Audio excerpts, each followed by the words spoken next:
Moments before, the forest had been alive with the sounds of squawking birds and howling monkeys. Now all was quiet as the creatures watched the two people and wondered why they had come. The man stopped and pointed to a great kapok tree. Then he left.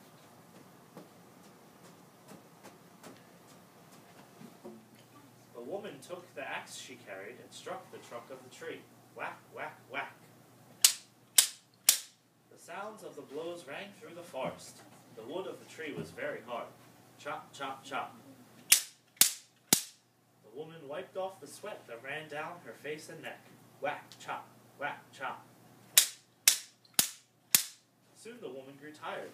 She sat down to rest at the foot of the great kapok tree. Before she knew it, the heat and hum of the forest had lulled her to sleep.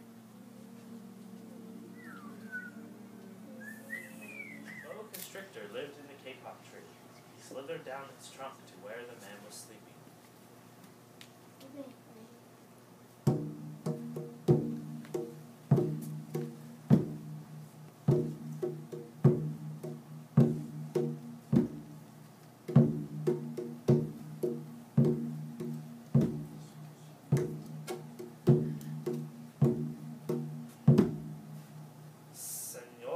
This tree is a tree of miracles. It is my home, where generations of my ancestors have lived. Do not chop it down.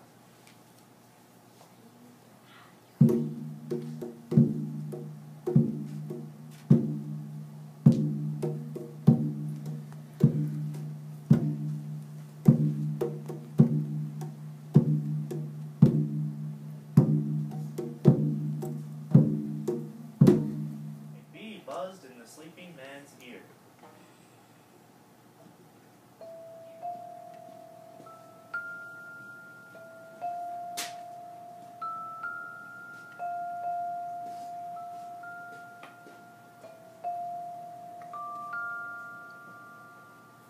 Senor, my hive is in this kapok tree, and I fly from tree to tree and flower to flower collecting pollen. You see, all living things depend on one another.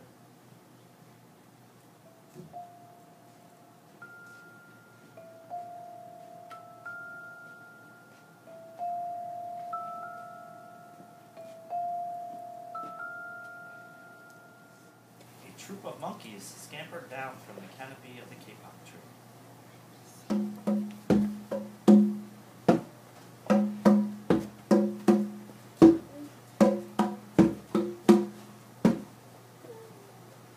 They chattered to the sleeping man. Senora, we have seen the ways of man. You chop down one tree, then come back for another and another. The roots of these great trees will wither and die, and there will be nothing left to hold the earth in place. When the heavy rains come, the soil will be washed away, and the forest will become a desert.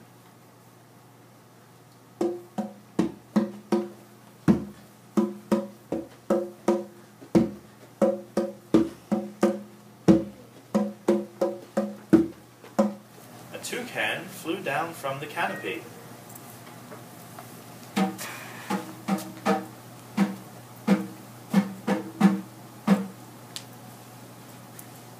Senor, squawked the toucan, you must not cut down this tree. We have flown over the rainforest and seen what happens once you begin to chop down the trees.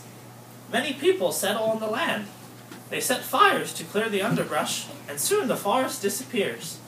Where once there was life and beauty, only black and smoldering ruins remain.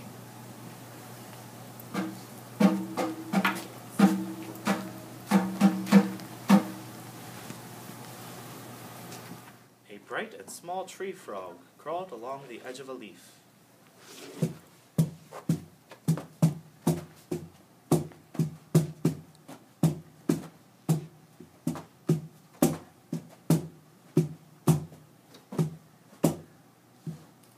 squeaky voice, he piped in the man's ear.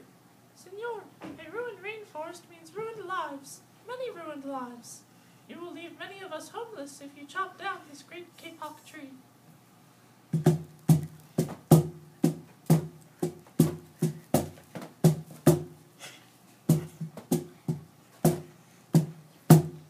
A jaguar had been sleeping along a branch in the middle of the tree.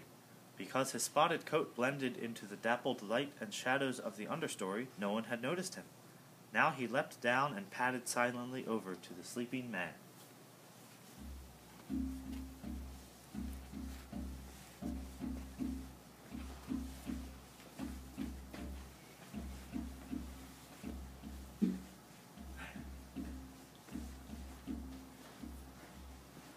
He growled in his ear.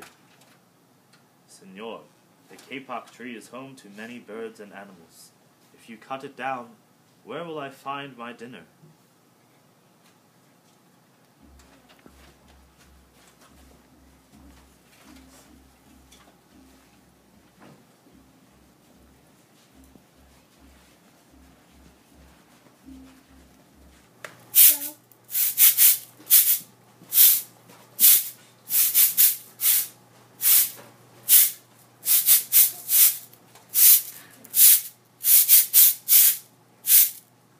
Tree porcupine swung down and whispered to the lady, Senor, do you know what we animals and humans need in order to live?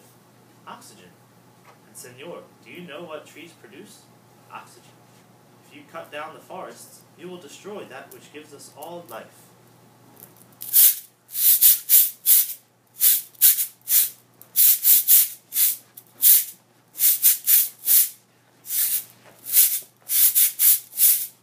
A child from the Yanomamo tribe who lived in the rainforest knelt over the sleeping man.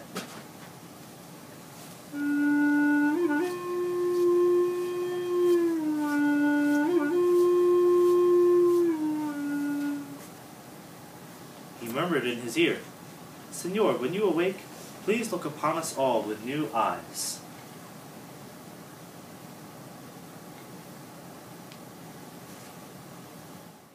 Awoke with a start.